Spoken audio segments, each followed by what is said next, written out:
It's not every day New York becomes a sight like this. Traffic comes to a halt in the financial district as rallying crowds swamp the streets in the biggest anti-Wall Street demonstration since the U.S. was hit by an economic crisis. These thousands of people in New York City represent the millions all over the United States. What do all of them have in common? The feeling of outrage, a sentiment which has reached its peak in America. In a loud call for accountability, people want an end to the mess on Wall Street. Even 9-year-old Sam knows that something is not right.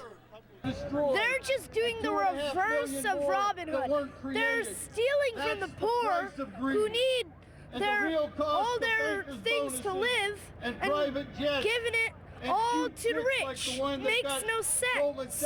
Because of the scams of Wall Street's fat cats, millions of Americans lost their homes. Millions more lost their jobs.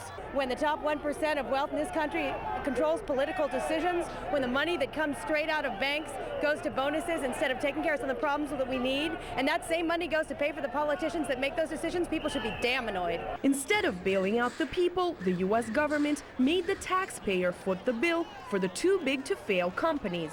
Time went by, and no one was punished for creating the economic tsunami. If I did that, if he did that, if he did that, we'd be in jail. All right, they'd call it a racket, a scam, and we'd be in jail. They got away with it, and they got bonuses to boot. Just months after being kept afloat by common Americans, bankers again began spending hundreds of millions of dollars in bonuses. We need good jobs and we need financial regulations to make sure that this never happens again. All of this outrage is not making too many bankers bite their lips in shame. Record high cash is being spent on an army of lobbyists to make sure they work 24/7 in Washington to prevent financial reforms. And the financial district is going about business as usual. Except now, the bull on Wall Street is no longer being rubbed for luck as a symbol of financial optimism, but needs bodyguards of its own. Anastasia Churkina, RT, New York.